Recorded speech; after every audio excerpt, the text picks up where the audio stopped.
Om Om Swastiastu. Welcome to Conversations with Community Pillars. My name is Scott Bauer, and I am a founder of Usada Bali in Ubud, Bali. Today I'm here with Tjok Kerthyasa, the proprietor and the heart behind Tirtha Usada, a homeopathic and Usada practice in Champwan.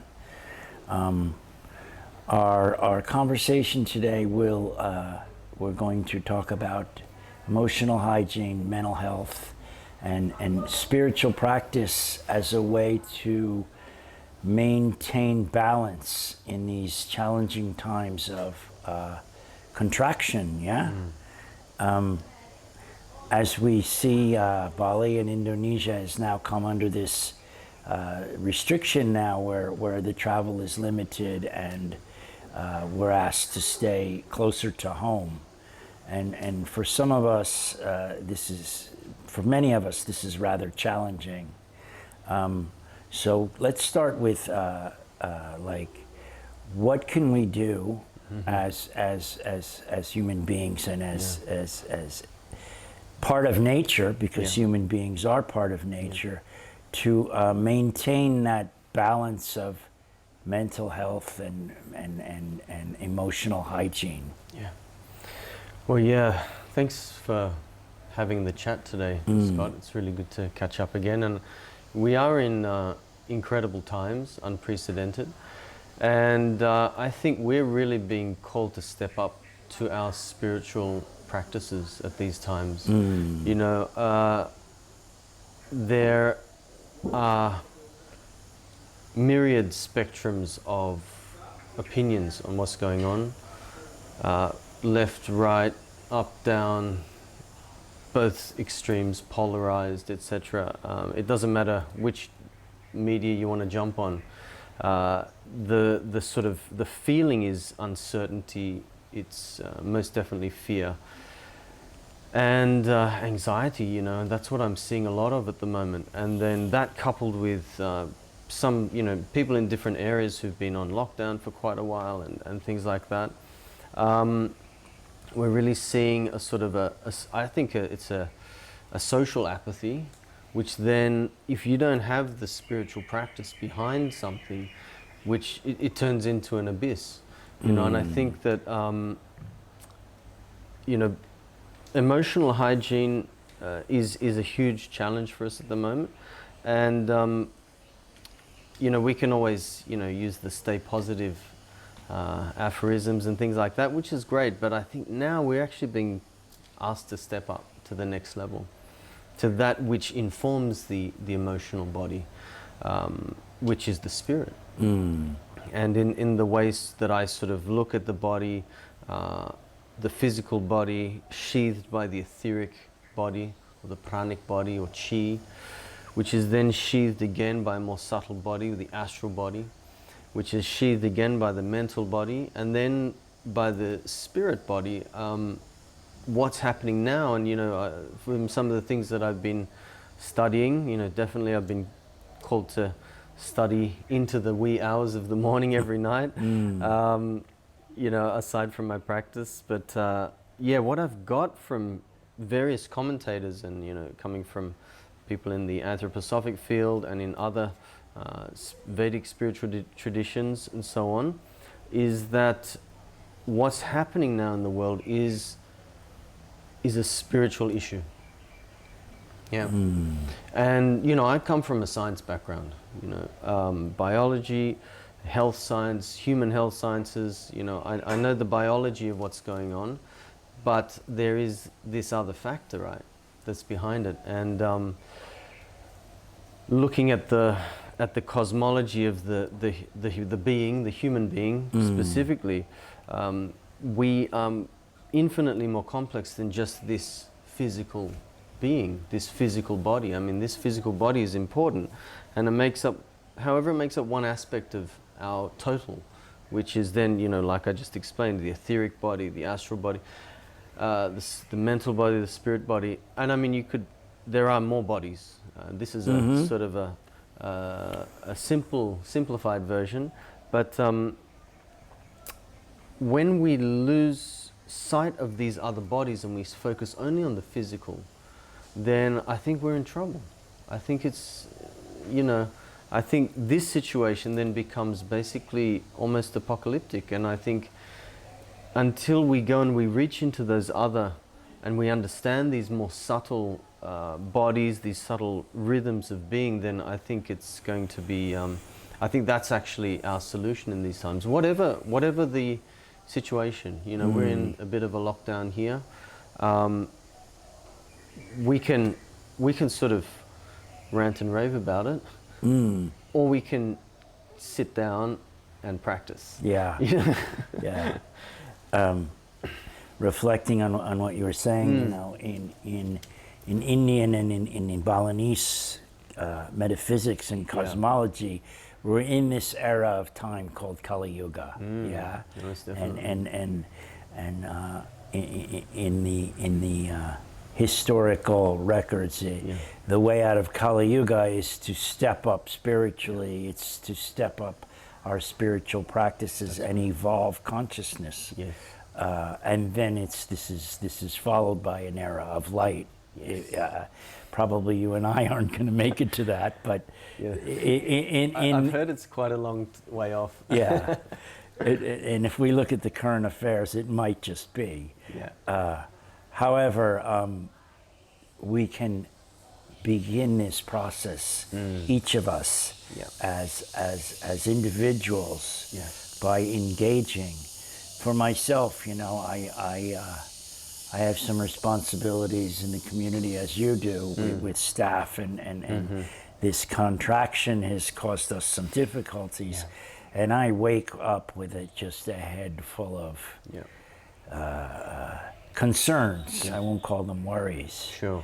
And but I maintain a daily yoga asana practice and pranayama, and it's amazing how that practice can erase the blackboard between my ears.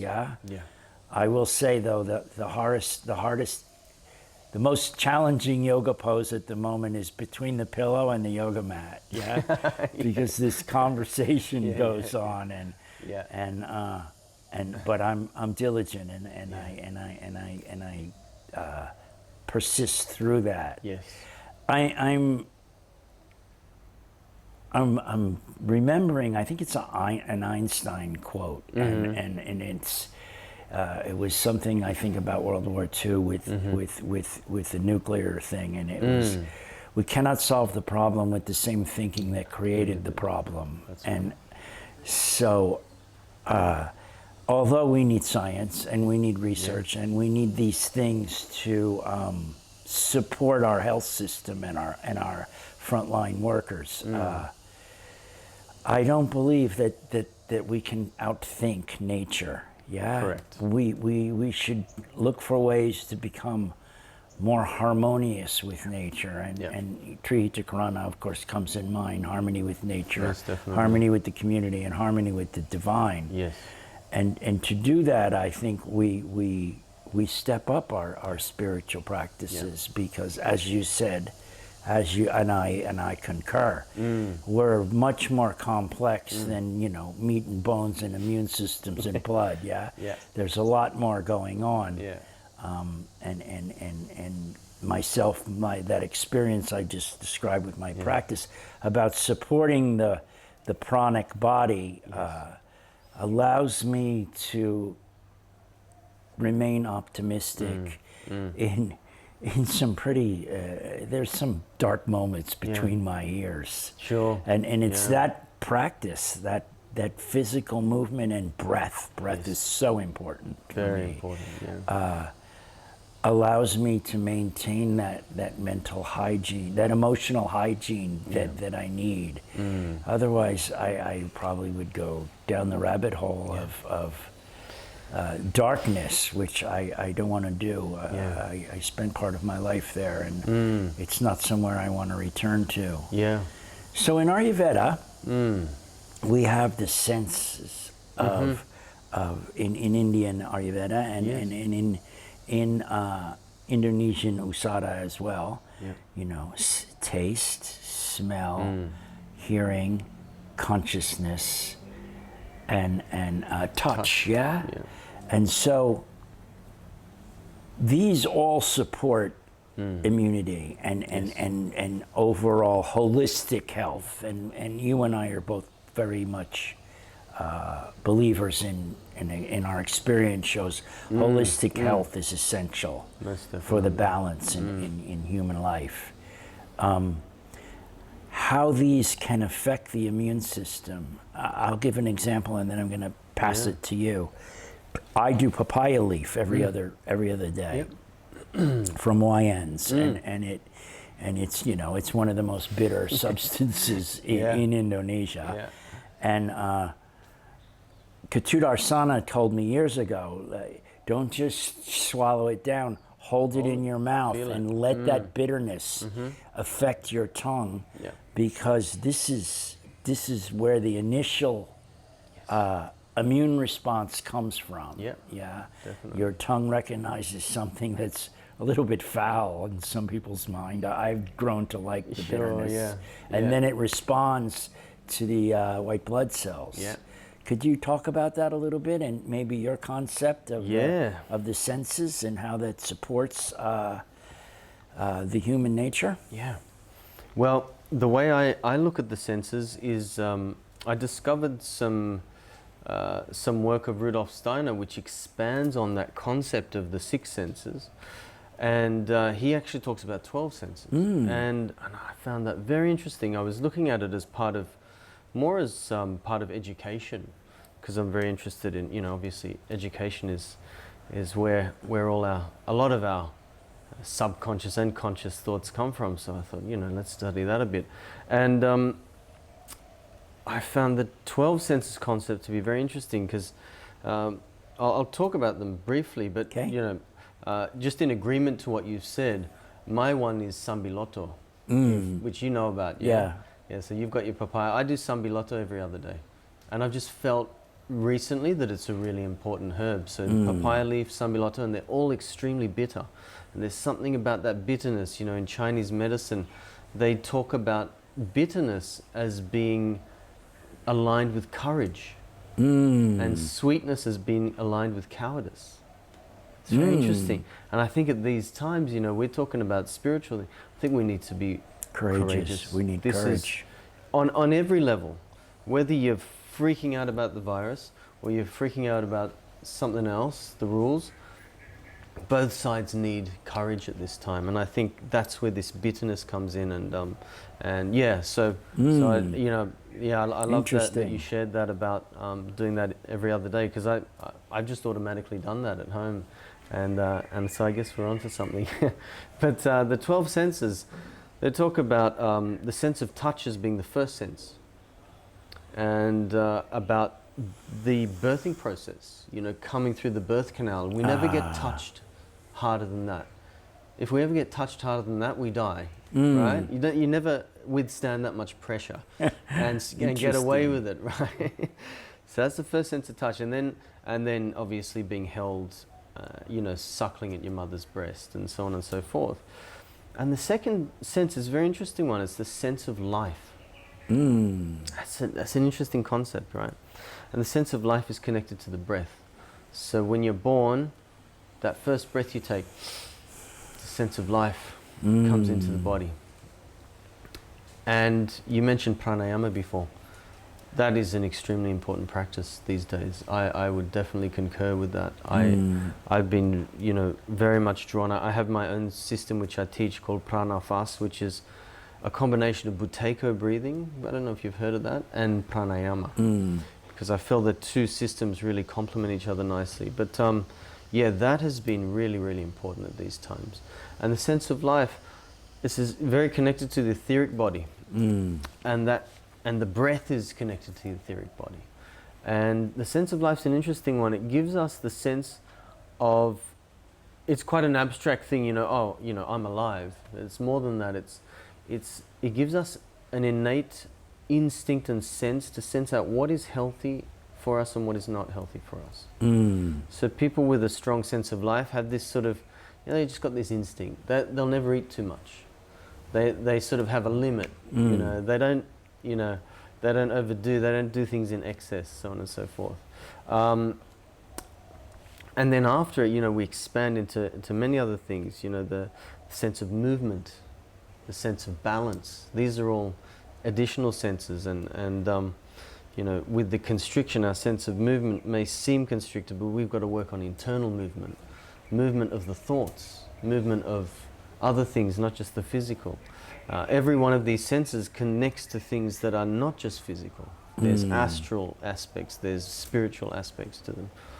Then you move into the sense of taste, the sense of smell, the sense of sight, the sense of warmth. That's an interesting one. Warmth? Warmth, yeah. And that's one I've felt really, really strongly at the moment. A lot of what I feel is going on at the moment is related to the sun. It's quite, I feel there's a strong aspect of the sun element in what's going on here. And just going out and being in the sun and just, but not just being, you know, not just sunbathing, you know, actually breathing in the sun, breathing in the etheric field, the astral field, the spiritual field that emanates from the sun. And, you know, in Bali, you know, the second prayer we do is always to the sun.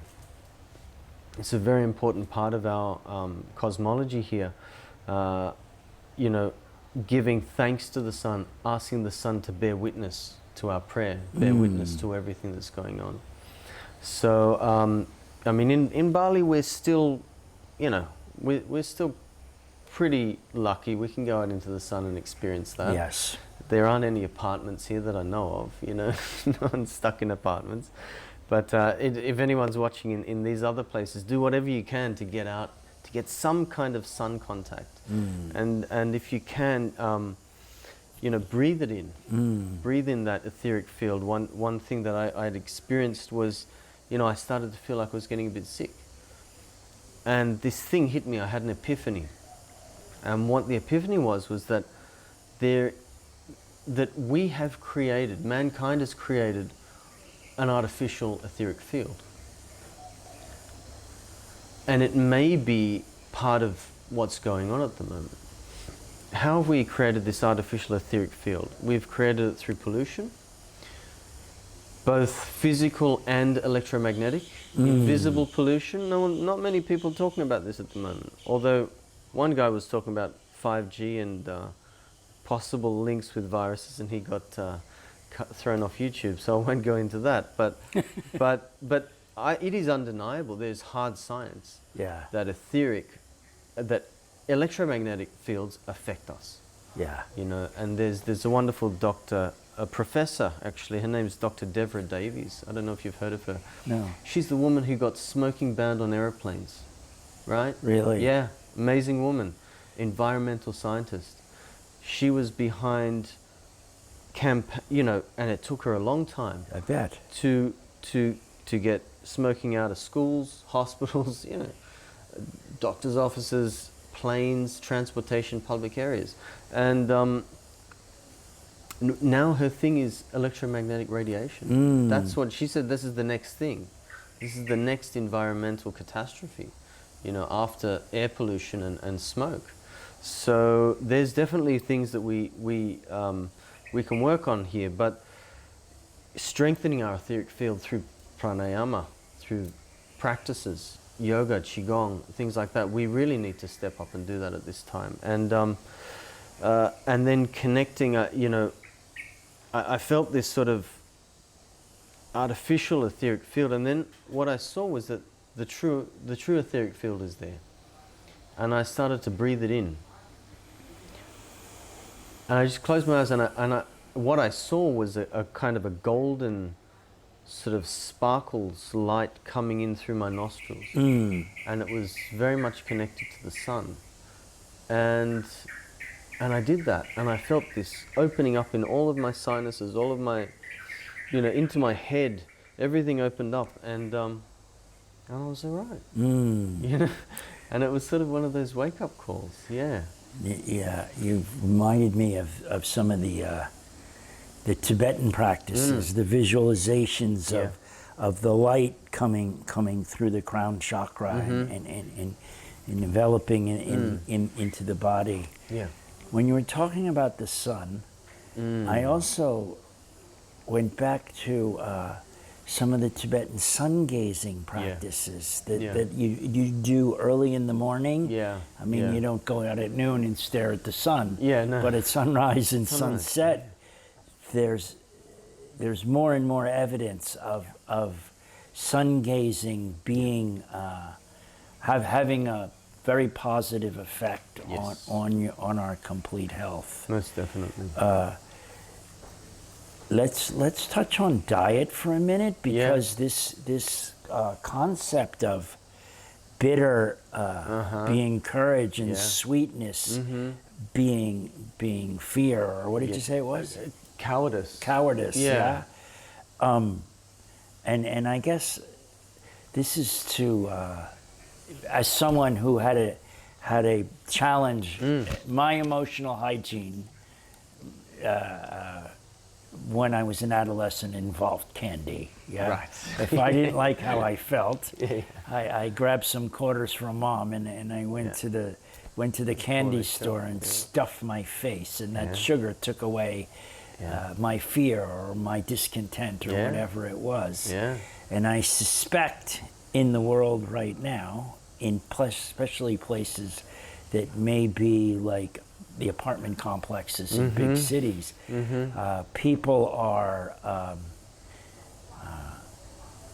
self-medicating with sugar and sodas and these kind of things. Yeah. And this has a really adverse effect on all aspects of human nature, of human balance and human health. Yeah. So I would like you to touch a little bit on that and how we can, for those with the ability to balance their diet a little more and to resist that pull to self-medicate with ice cream, because it's not going to make it better. No. Yeah, it's just a distraction. Yeah. Yeah. Well, I think it's even more than a distraction. I think it's extremely detrimental. Yes. You know, it really is, and then you've got also a lot of alcohol cravings. They're just sugar cravings. Sugar cravings. At the end of the day, so it comes back to sugar, and then everything that's put in with the sugar, Right. the fats, the trans fatty acids salt. in the ice cream. I mean, what's the good old formula? It's sugar, fat and salt. Yeah. And a bit of acid. Yeah. In the tomato ketchup, but not more acid than the sweetness, right? Yeah. So at these times, the extreme example of what sugar does to you is diabetes. Right. That's the extreme example. Obesity and diabetes. Exactly, and you usually get the obesity first, and then you just keep hammering your pancreas, and then eventually your pancreas says, "Look, I'm just sick of this. You haven't taken good care of me, and I'm going to just go on strike for a little while." And then boom, your blood sugar keeps going up and up and up, and you get the whole metabolic syndrome, abdominal obesity, high blood pressure, and arteriosclerosis, diabetes. And then it moves on to the kidneys, And once you hit the kidneys, it's very difficult to come back. Ooh. Yeah, very difficult. That's, in Indonesia, I actually, I have to treat quite a few cases of kidney failure. And I'll be straight up with you, it's very difficult it's the most difficult physical condition I've ever had to treat. And now when someone comes to me with advanced kidney failure, I say, look, the best I can do is just help support. There's no reversing it once it gets to a certain level. I see. So I don't know really, for me, again, with these kind of addiction things, it comes also back to a spiritual aspect. Right. We have to, I don't know how, I don't know what else I can say to say, just cut down on the sugar. Rather, giving this whole sort of speech about what happens if you overdo it, should in anyone's kind of logical thinking, prevent people from doing that. But it still doesn't, and that means there's something else. It's not a mental problem. It's beyond that.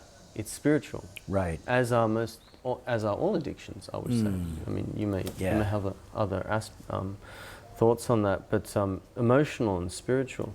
So, aside from, you know, basically cutting it out and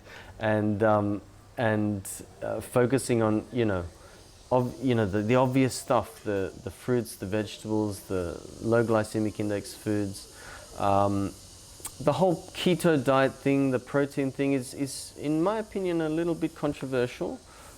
Some people do really well on it, and some people just, they need to be vegetarian, and I think that's great. I mean, you can do a keto vegetarian, vegan keto. Some people don't handle the fats so well, but yeah, I think just in the nutrition question is always a difficult one. Yeah. In my line of work, because you can give all the information, and I promise you, if someone's addicted, they're not gonna, they won't change. No.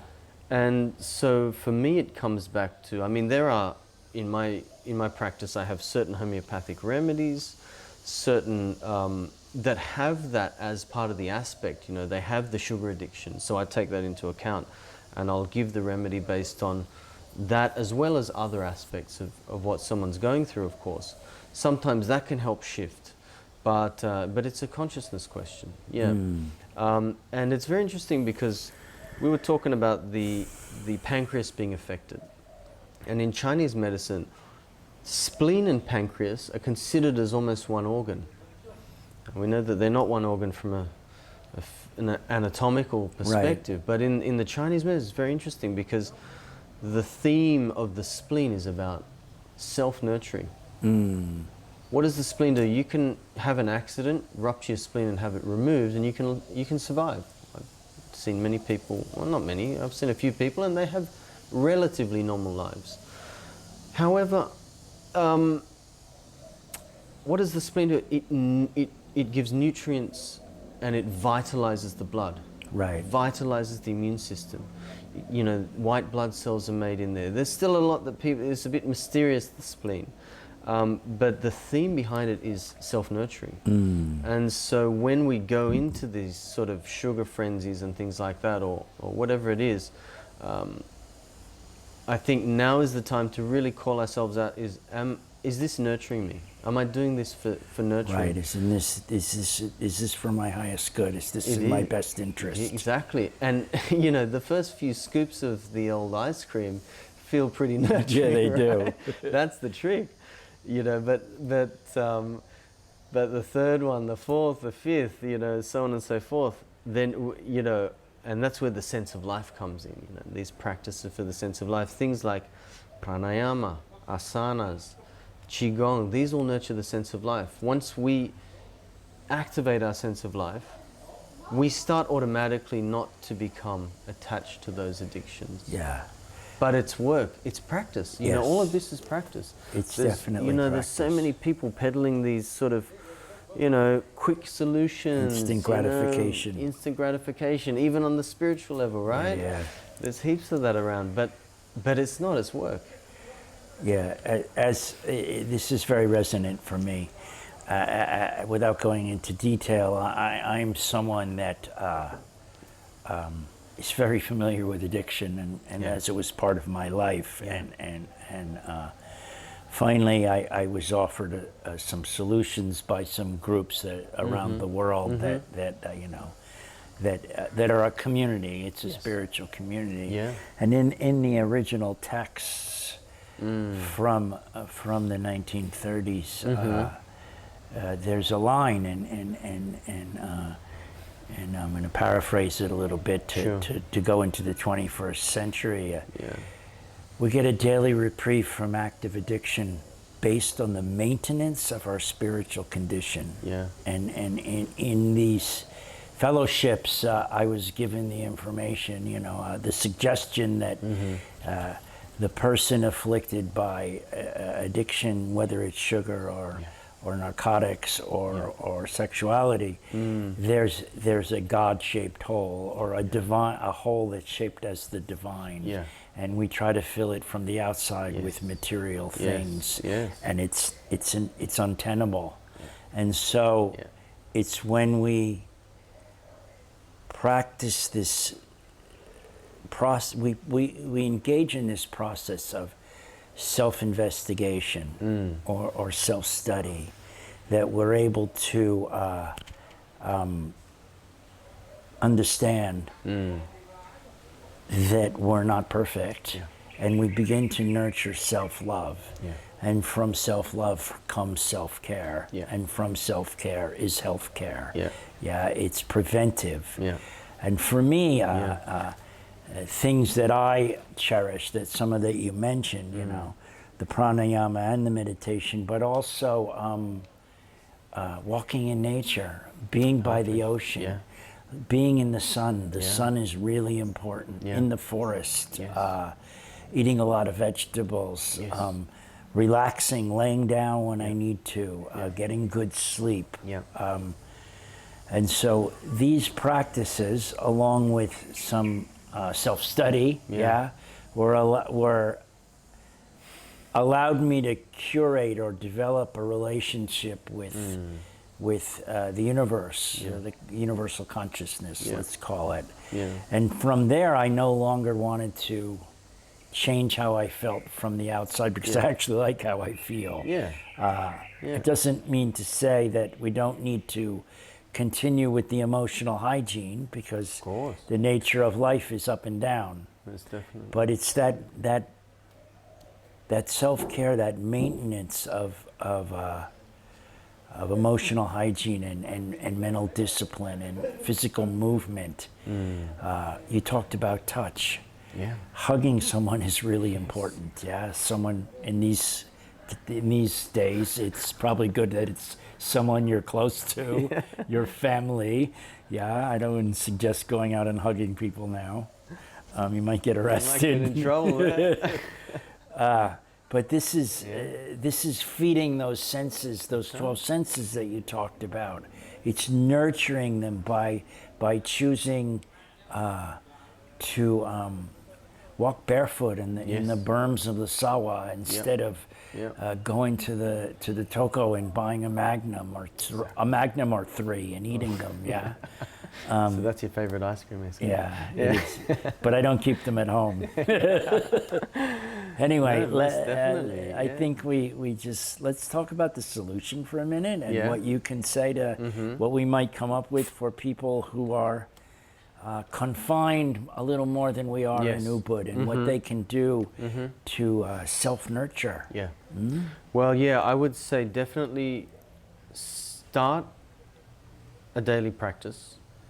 And if you can do it morning and evening, even better. If you can do it twice a day, I would suggest most definitely either a yoga or qigong. I personally do the 5 Tibetan rites. I've just restarted that. I've restarted doing that recently, and I'm just making sure I do it every day. I do my breathing, my buteyko and my pranayama. This is very important. I have started to, for me personally, I've become I've immersed myself in the work of Rudolf Steiner recently. Because he wrote a lot of things about epidemics. He was a visionary. About all sorts of things that are very, very applicable to our time. And so I would say to people, find someone who explores the spiritual cosmology of life that resonates with you. It may be, more of a Vedic, some of the teachings, the Upanishads, things like this, which I also, have definitely explored. Some of the sutras, there's definitely the Buddhist texts. Find something that resonates with you and read it every day. Read a little bit of it every day. I also felt that prayer is extremely important at this time. Extremely. Meditation's wonderful, contemplation's wonderful, mindfulness is wonderful. visualizing, manifesting, all of that's wonderful. But now I think we're also being called, we've got to bring the prayer aspect in. I concur. Pray. You know, in whatever faith, in whatever is your, resonates with you, at your soul and your spiritual being. And I would say, you know, turn off the news. Yeah. Sorry. You know, I know it's not politically correct to say turn it off. Turn it off. You can't change it. You're not in the front line. Maybe you are. And if you are in the front line, you know better than what's on the news anyway, so don't worry about it. Yeah. But there's no need to get caught up in the narrative. It's time to focus on yourself and your family and your loved ones, and preserve that. Get in touch with nature in whatever way you can. Get your bare feet, like you say, bare feet on the ground. You're getting the earth's etheric field. Sun on your head, you're getting the sun's etheric field into you. And breathe it in. Be very conscious of your breath. This is extremely important at this moment. Are we breathing in this artificial etheric field, or are we breathing in, you know, the God-given, real, true etheric field that we have here, you know, that emanates from the cosmos and from the earth. And when you feel yourself getting caught up, just sit down and do some of those exercises. I like doing the Nadi Sudhi exercise, the alternate nostril breathing. Yeah, this one. Yeah. Nadi Chodhana. Yeah. Yes. I also do Buteyko breath holds when I feel things are getting a bit funny. You know, normal breath in, normal breath out, and then you just pinch your nose and hold it for a little while until you to a comfortable level, and then you just release it. Feel the air coming back in. You know, things like that. Eat natural. Be like, this is the time where we have to come back even more in alignment with nature. We're being called to task here, I think, you know, and we're really being called to revise all of those little things. You know, we thought, it's all right if I do this and that here and there, but now we're sort of being called to step up and really examine that. What is it that we do that is in alignment with life-affirming natural rhythms, and what isn't? And we're being called to slowly just be aware of each of those things that is not in alignment, and start to exchange it. We don't have to talk, just release. No, you've got to fill it with something else. Yeah. So exchange it with something else that is nurturing, that is life-affirming, that is in alignment with your microcosm, your health in your microcosm and the macrocosm. Because for some reason, what's going on at the moment, we're not being given as much leeway as we used to be. Yeah. Now it's we're being called to really own it and really integrate that which needs to be integrated. There are many natural solutions out there. I personally love doing. I've really started doing herbal steaming. So I get a whole lot of herbs that I've got growing in the garden, or, you know, turmeric, ginger, put in some cardamom, And some put it cloves, in vapor, huh? Cinnamon. I've got some mugwort in the garden. I've got tulsi everywhere growing.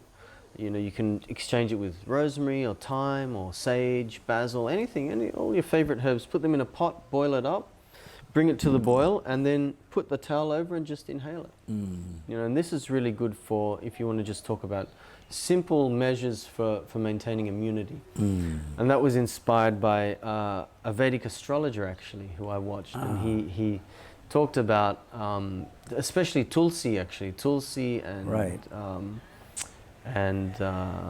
turmeric in particular, to inhale it during a certain astrological event that was going on. And I just kept doing it. And I've been, I've been putting the information out there, and people are really benefiting from it. So every time I'm feeling a bit funny, it's not that I think I'm getting sick or anything, I just feel, I want to nurture myself. I'm going to do a herbal steam inhalation. And you can, and be, there's an exercise, which it's interesting. I might just sort of wrap it up with this one. Okay. But what I've observed from let's talk about what's going on with the virus itself. Is the first point of entry from both there are medical doctors who agree with this, as well as people working on the more spiritual aspects of what's going on, which is the blood is affected first. Right. And the blood is related to the spirit body, to consciousness, to the I am, you know, to this body, that individual self, let's say. Now, there is a certain practice called the review of the day, which I used to do sporadically. I then did it very seriously, and then I, you know, did my 40 days, and then I got lazy again. But now I've started.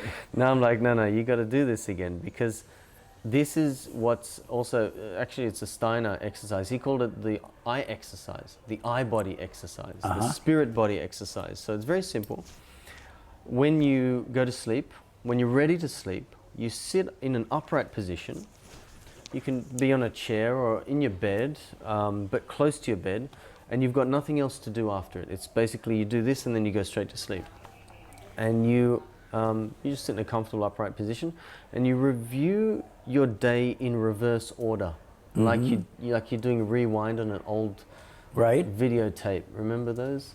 Yeah. You press rewind and you see yourself going back through the day, and you remember these events that happened to you in reverse order, from when you sat down to do it to when you woke up in the morning. You do that before you go to sleep.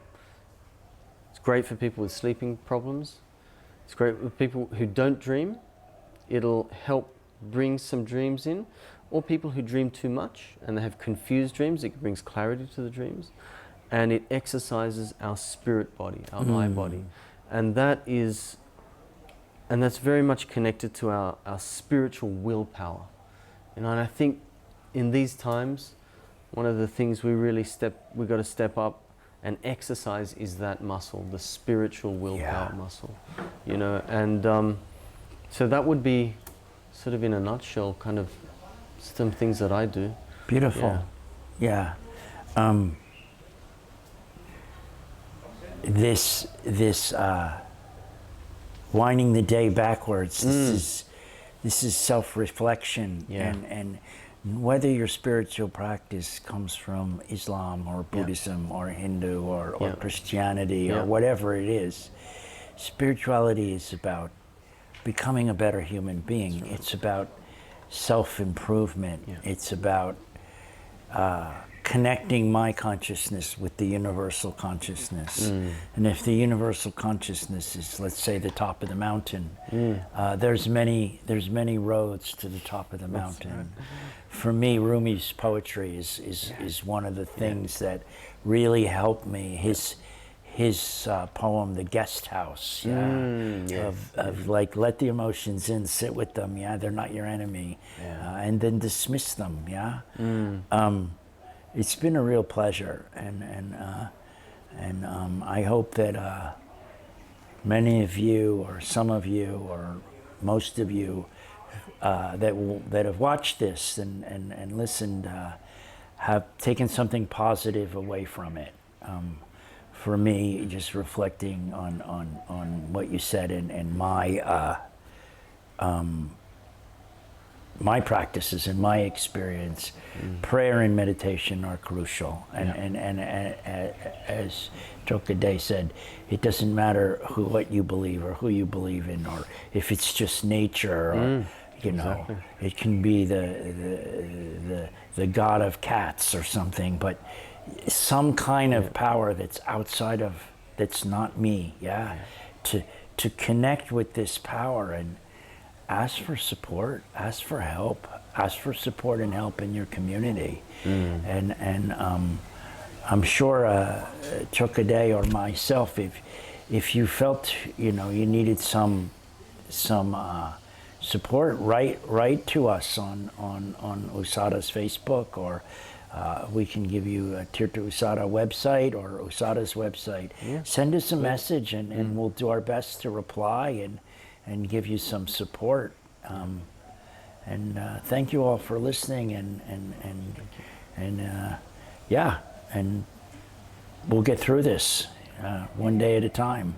Yeah. Shall we close in the traditional Balinese way with Let's Om do it. Shanti? Yeah. Om Shanti, Shanti, Shanti, Shanti, Shanti.